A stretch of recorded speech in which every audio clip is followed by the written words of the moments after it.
स्वागत है आप सभी का आज के हमारे इस पॉडकास्ट में। मुझसे किसी ने सवाल पूछा था कि यदि देवी की मूर्ति गिर जाए या फिर गिर करके टूट जाए तो क्या करना चाहिए। तो साथियों नमस्कार, मेरा नाम है आचार्य नितांशु अंगिरा और आज मैं आप सभी लोगों को इस विषय में जानकारी बताने वाला हूँ कि अगर जो माँ देवी की मूर्ति टूट जाए या फिर गिर करके खंडित हो जाए तो फिर क्या करना चाहिए, क्या इसके पर्याय हैं।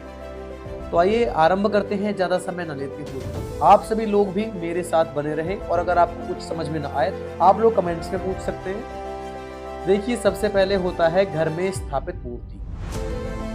अगर जो मूर्ति खंडित न हुई हो और अगर मूर्ति नीचे गिर जाए तब प्रायश्चित करने की आवश्यकता नहीं। देवी माँ से केवल क्षमा मांगे, तिल होम अर्थात तिलों के द्वारा हवन और पंचामृत से पूजा और दूध से अभिषेक, ये सब कर्म अध्यात्म के किसी जानकार से पूछ करके कर दे। उसके बाद में दूसरा, अगर जो मूर्ति गिर गई हो और खंडित हो जाए तब इस घटना को अपशकुन माना जाता है। देवी का मुकुट गिरना भी अपशकुन ही होता है, लेकिन ये घटना आगामी संकट की सूचना देती है हमें। लेकिन ये वाली जो घटना है ये कभी अगर हम श्रृंगार कर रहे हैं तब मुकुट गिर जाए या फिर उठा रहे हैं तब मुकुट गिर जाए, तब बहुत से स्थानों पर मान्य नहीं होती। लेकिन अगर जो खुद अकस्मात ही मुकुट एक साथ गिर जाए तो ये किसी अपशकुन को संकेत देती है। यह घटना आगामी संकटों के बारे में भी सूचना देती है। ऐसे समय में मूर्ति को बहते हुए पानी के अंदर विसर्जन कर देना चाहिए और नई मूर्ति की प्राण प्रतिष्ठा विधि पूर्वक करवानी चाहिए।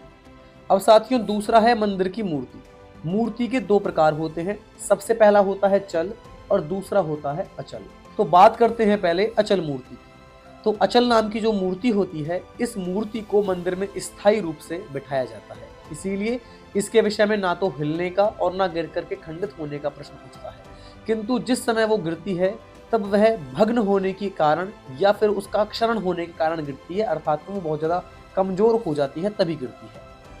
तो ऐसे में उसे बहते हुए पानी में विसर्जित करके उस स्थान पर नई मूर्ति की स्थापना करवानी चाहिए। दूसरा होता है चल मूर्ति।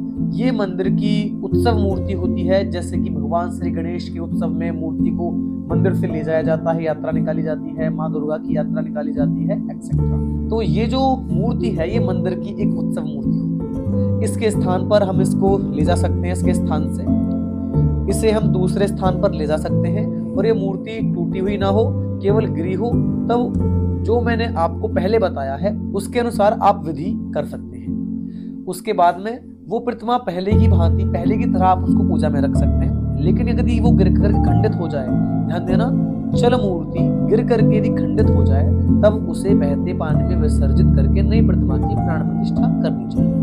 तीसरा पॉइंट है कि घर और मंदिर की खंडित मूर्ति की प्राण प्रतिष्ठा के विषय में सूत्र मूर्ति खंडित होना आगामी संकट का सूचक होता है। अतः घर की, मंदिर की खंडित मूर्ति विसर्जित करके नई मूर्ति प्राण प्रतिष्ठा करने से पहले शास्त्रों के अनुसार अघोर होम अर्थात हवन होता है और खंडित मूर्ति में से देवता का तत्व निकाल करके उस दूसरी प्रतिमा में डालना, ये इसको हम अघोर होम बोलते हैं। ये सब कर्म करने के लिए धर्मशास्त्र कहता है।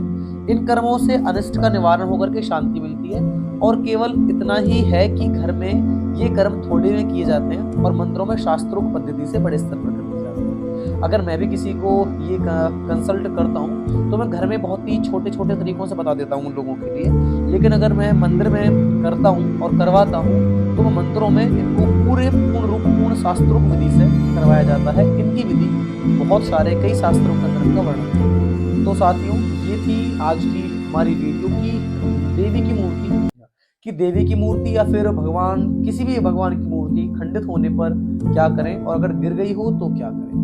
तो साथियों, आशा करता हूँ आपको ये वीडियो बहुत ही पसंद आई होगी और अगर नहीं आई है तो भी आप हमारे चैनल को सब्सक्राइब कर लें, क्योंकि आपको इस प्रकार की जानकारियां मिलती रहेंगी। और अगर आप में से किसी को कोई चीज समझ में ना आई हो तो आप मुझसे पूछ सकते हैं। और साथियों, शास्त्रीय कैलेंडर, त्योहार, मुहूर्त और धर्म शिक्षा के साथ साथ में अनुभूति देने वाली देवी देवताओं की पूरी जानकारी के साथ में आज ही हमारे चैनल सत्य का सामना को सब्सक्राइब करें, क्योंकि यहाँ हम आपको सीधा फेस करवाएंगे सत्य के साथ।